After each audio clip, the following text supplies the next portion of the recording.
Topic है earthquake. सबसे पहले जानना है अर्थक्वेक होता है क्या है। लिखोगे द सडन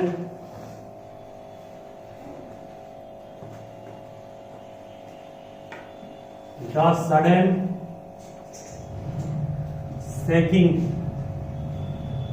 शेकिंग होता है हिलना। The sudden shaking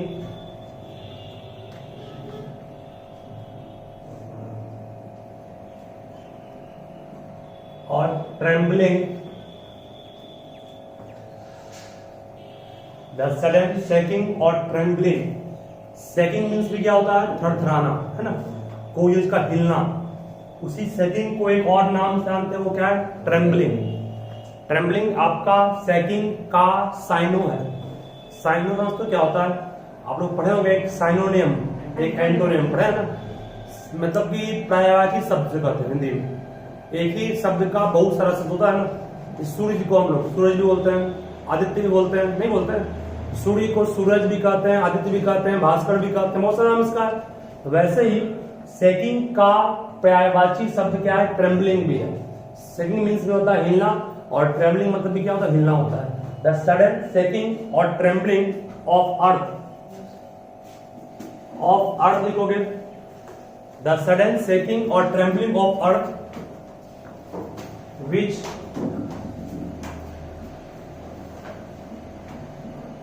last for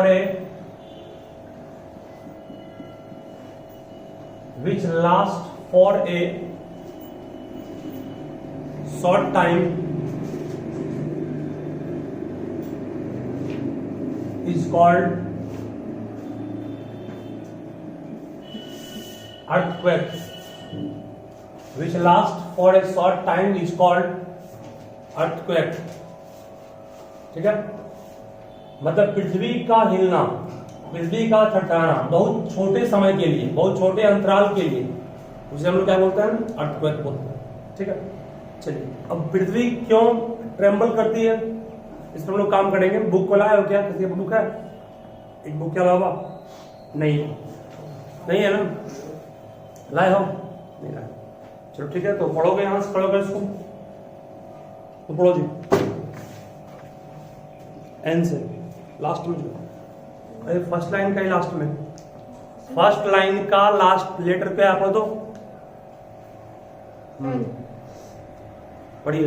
An earthquake is caused by violent movement of rock depends inside the earth crust. Earthquake occurs all time. ध्यान देना, अर्थक्वेक में एक तो बेसिक ये हो गया आपका कि अर्थक्वेक होता क्यों है। अर्थक्वेक क्या है, सडन ट्रेम्बलिंग, सडन मतलब अचानक, देखो पृथ्वी कुछ पल के लिए हिलती है। ट्रेम्बल मीन्स थरथराना होता है, शेकिंग मीन्स हिलना होता है, तो सेम मीनिंग हो गया। उसी ट्रेम्बलिंग या शेकिंग ऑफ अर्थ को हम लोग कहते हैं अर्थक्वेक, जो बहुत कम समय के लिए, सुने हो कि अर्थक्वेक एक घंटे तक चल रहा है, नहीं, बहुत कम टाइम के लिए अर्थक्वेक आता है। क्यों हुआ इतना,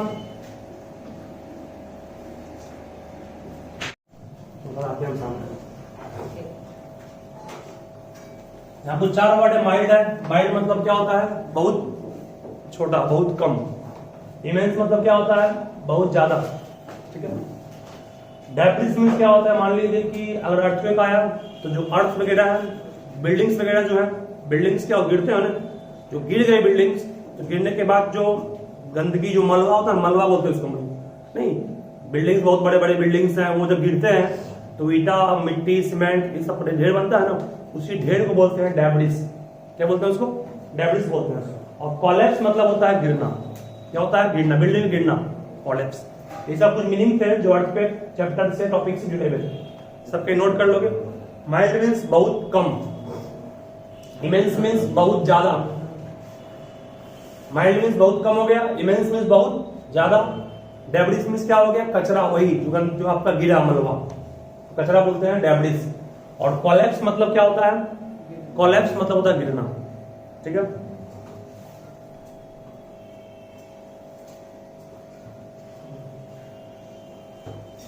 याद रहेगा। चलिए इसके बाद आगे ध्यान दीजिएगा, मैं अभी जो पढ़ाया था इसको टॉपिक, उसमें एक चीज और ध्यान दीजिएगा कि अर्थक्वेक प्रति दिन, प्रति मिनट, प्रति सेकंड आते रहता है। अभी भी अर्थक्वेक हो रहा है, अर्थक्वेक अभी भी हो रहा है, लेकिन वो अर्थक्वेक बहुत माइल्ड है। माइल्ड मतलब बहुत छोटा है, बहुत कम है, जिसको हम लोग उतना महसूस नहीं कर पाते है ना। हर पल अर्थक्वेक हो रहा है, लेकिन ये अर्थक्वेक बहुत छोटा होता है, बहुत माइल्ड, बहुत कमजोर होता है, बहुत वीक होता है, जिस कारण इसको हम महसूस नहीं कर पाते। लेकिन जब कभी अर्थक्वेक बहुत ही फास्ट हो, डेंजरस हो, तब उसको हम लोग अर्थक्वेक का नाम देते हैं। अर्थक्वेक पर डे हो रहा है, हर एक दिन पृथ्वी थरथराती है, हर एक दिन पृथ्वी हिलती है, बट उस हिलने को महसूस करते हैं हम लोग कभी कभी। कब महसूस कब करते हैं? जब वो पृथ्वी का जो हिलना है, जो सेकिंग है, वो बहुत लार्ज अमाउंट में होगा। ठीक है, अब कोई पूछेगा पृथ्वी हिलती क्यों है? देखिए सिंपल है, हम सब जानते हैं पृथ्वी बना है बहुत सारे प्लेट से, जिस प्लेट को कहते हैं टेक्टोनिक प्लेट। क्या बोलते हैं? Tectonic plate. टेक्टोनिक प्लेट नाम बहु जिस प्लेट से पृथ्वी हम लोग का फॉर्म हुआ, बना है, उस प्लेट का नाम क्या है? Tectonic plate. मान लो कि पृथ्वी का दो प्लेट है, ये प्लेट है, हम जितना बड़ा प्लेट दिखा रहे उतना बड़ा प्लेट नहीं है, प्लेट बहुत बड़ा बड़ा होता है। एक प्लेट में बहुत सारे डिस्ट्रिक्ट समा जाएंगे, ऐसा प्लेट है। एक प्लेट का साइज यानी कि भाई इतना बड़ा प्लेट हो गया, ये प्लेट नहीं हो गया, इतना बड़ा प्लेट, बहुत सारे बहुत बड़े बड़े प्लेट हैं, इसमें एक प्लेट में बहुत सारे डिस्ट्रिक्ट समा जाएंगे। डिस्ट्रिक्ट समझते क्या? जिला, उतना वो एडजस्ट कर सकता है, इतना बड़ा बड़ा प्लेट। जब दो प्लेट आपस में मान लो जुड़ा हुआ है, एक प्लेट ये है, एक प्लेट ये है, यहाँ ज्वाइंट है ना, ज्वाइंट के पास वो अक्सर क्या है? अप और डाउन करता है। कौन? प्लेट। और क्यों सर? तो हम सब जानते हैं कि पृथ्वी के प्लेट्स के अंदर लावा है, मोल्टन सब्सटेंस है ना। देखते हो जब कोई गीले चीज पर मान लो कि बहुत गाढ़ा दूध कर लिए, दही कर लिए, दही में कुछ रखते हैं तो वो चीज थोड़ा हिलता है कि हिलता है? हिलता है ना। उस तरह से मोल्टन चीज, पिघला हुआ चीज है, उसमें प्लेट रखोगे और प्लेट बहुत लोड है तो कभी ना कभी हिलेगा वो, लेकिन वो हिलता बहुत कम है। और जब कभी हिलने का स्पीड बढ़ जाएगा तो वो क्या हो जाएगा आपका? ठीक है, मतलब प्लेट जहां ज्वाइंट होता है वहां पर इसके हिलने की संभावना अधिक होती है।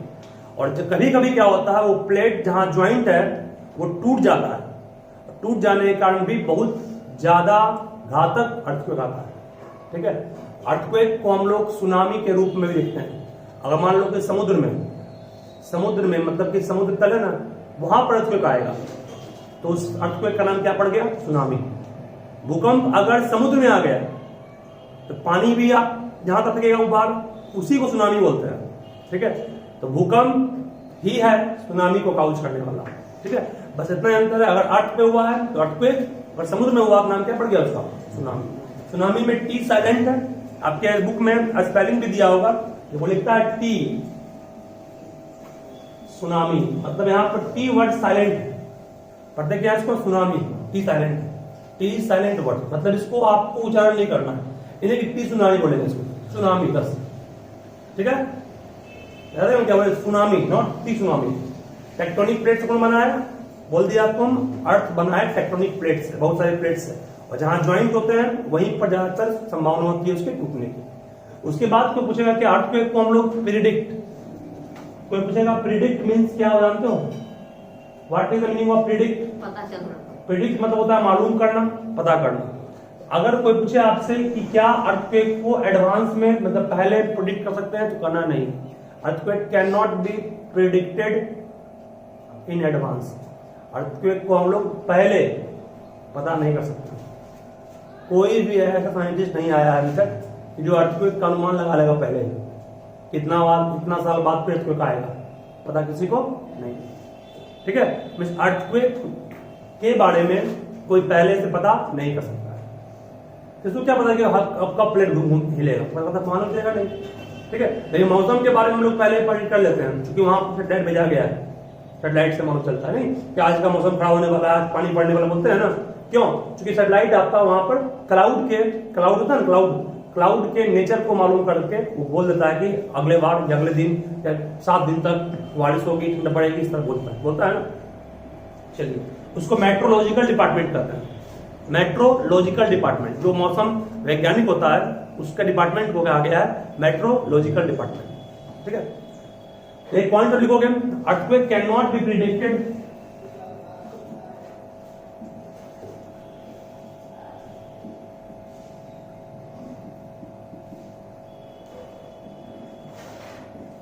earthquake cannot be predicted in advance.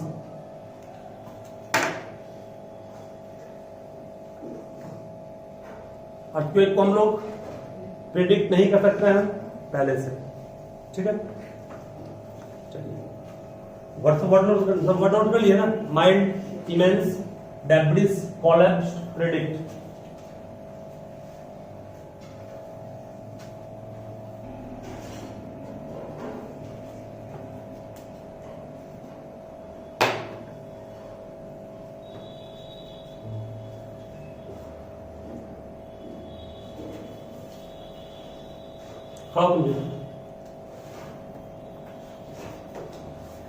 तुम्हारे घर जाके लिखा था कॉपी में वो घर जा सही बोलो, नहीं लिखा था ना?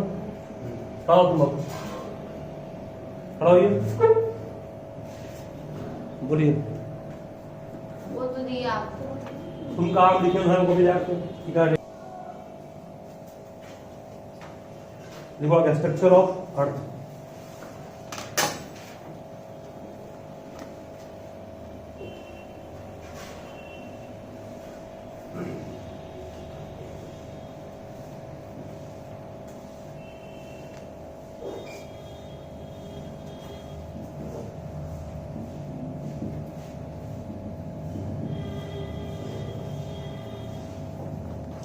The earth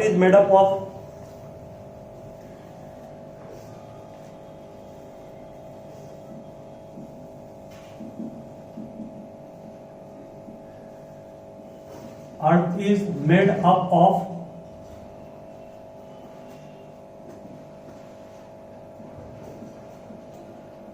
three layers.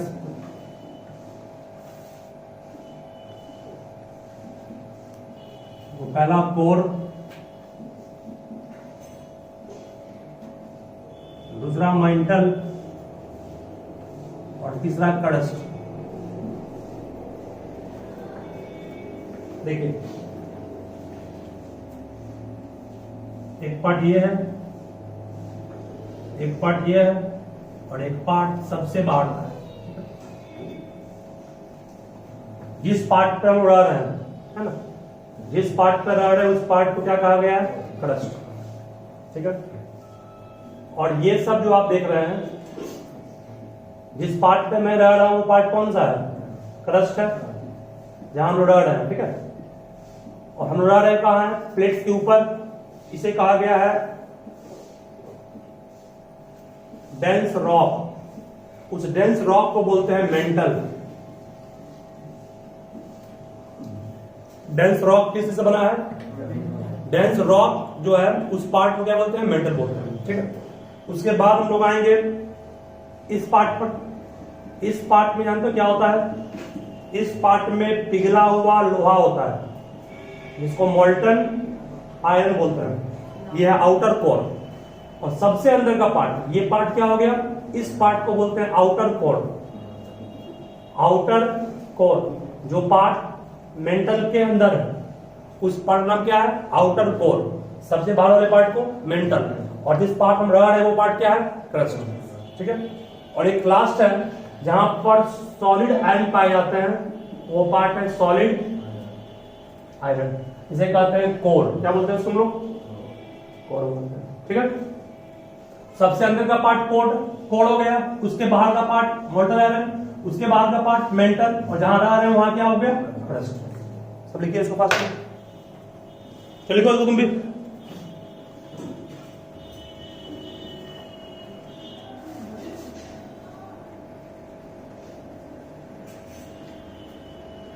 सुनाई पड़ रहा है ना? देखो फास्ट में, हाथ में नहीं कर रहे, इसको भी मारे, इसके हाथ काम नहीं कर रहा है, क्या लिख रहा है? लिख रहा है इससे ज्यादा हम खाए। तो तुम काम तो किया है।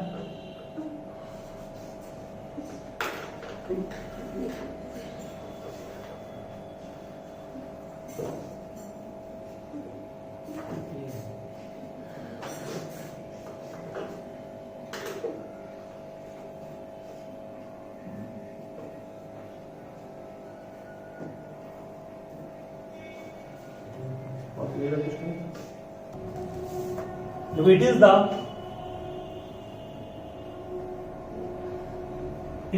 The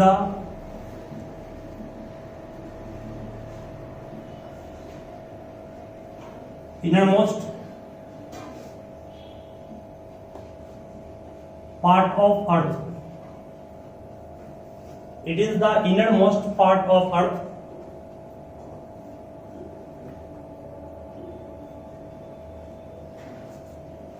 which is divided into two categories, जिसको दो भागों में बांट दिया मैंने। एक क्या बोला मैंने आपको, एक सबको दिख रहा है साफ, एक क्या है आउटर कोर, एक क्या है आउटर कोर, और दूसरा क्या है इनर कोर ना। कोर को दो भाग में बांटा गया, एक आउटर कोर एक इनर कोर। आउटर कोर में क्या होगा, लोहा होगा, यहाँ पर भी, यहाँ भी लोहा होगा, और इनर कोर में भी क्या होगा, लोहा होगा। बट दोनों लोहा में अंतर क्या है, एक यहाँ पर लोहा होता है पिघला हुआ, और यहाँ पर लोहा क्या होता है सॉलिड। मतलब कि आउटर कोर और इनर कोर दोनों में है आयरन ही, बट ये आयरन पिघला हुआ है और ये आयरन क्या सॉलिड है। ठीक है, इसका मतलब हुआ जब लोहा ही पिघला हुआ है मतलब तापमान इस रीजन का बहुत हाई होगा। क्या, जब लोहा पिघला हुआ है मींस टेम्परेचर इस रीजन का बहुत ज्यादा होगा। ठीक है, मतलब कह सकते हैं अर्थ के जैसे जैसे अंदर जाएंगे उसका टेम्परेचर क्या होगा, बढ़ता है, और सबसे ज्यादा तापमान यहाँ होता है। ठीक है, इस रीजन कोर में तापमान बहुत ज्यादा है। ठीक है, इसका आउटर कोर में क्या होगा, तो आउटर कोर में कहोगे सर मोल्टन आयरन होगा, मतलब पिघला हुआ लोहा। आउटर कोर में मोल्टन आयरन होगा और इनर कोर में सॉलिड आयरन होगा। आयरन भी दो टाइप से बोला गया मैंने, एक कहा मोल्टन आयरन कहां पर आउटर कोर में, और इनर कोर में क्या होगा सॉलिड आयरन होगा। चलो उसके बाद मेंटल, फास्ट में मेंटल क्या होता है।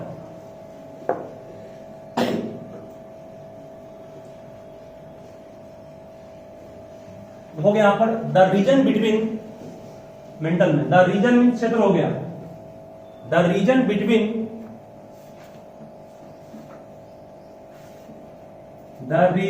Between core and crust is called mental. Crust और कोर के बीच जो रीजन है, जो क्षेत्र है, उसको हम लोग मेंटल बोलते हैं। The region between core and crust is called mental. ठीक है, उसके बाद क्रस्ट क्या होता है फर्स्ट में, क्रस्ट होता लास्ट है। The outer most layer of earth, the outermost layer of earth is called, the outermost layer of earth is called crust.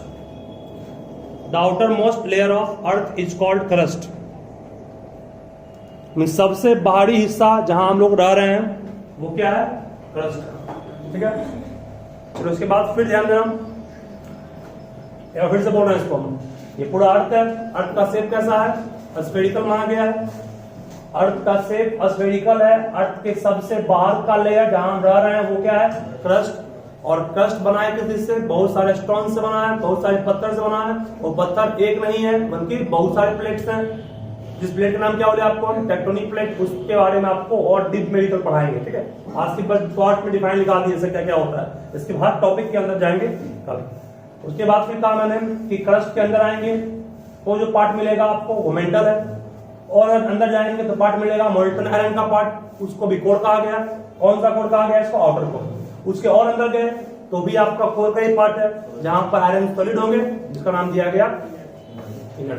ठीक है, इन सारी चीज को आप ध्यान रखिएगा। फिर हम लोग अगले क्लास में आगे बढ़ेंगे और सब डिफाइन को जितना वर्ड लिखा है वो सब वर्ड पूछेंगे भी। खड़ा हो तुम जी। कोलैप्स मींस क्या होता है, कोलैप्स या माइल्ड मींस क्या होता है, माइल्ड। खड़ा हो नहीं आपको, माइल्ड मींस क्या होता है, वेरी स्मॉल। खड़ा हो तुम जी। प्रेडिक्ट मींस क्या होता है, प्रेडिक्ट प्रिडिक्ट मीन्स पता करना, मालूम करना, तो याद कर लो अच्छे सब, ठीक है।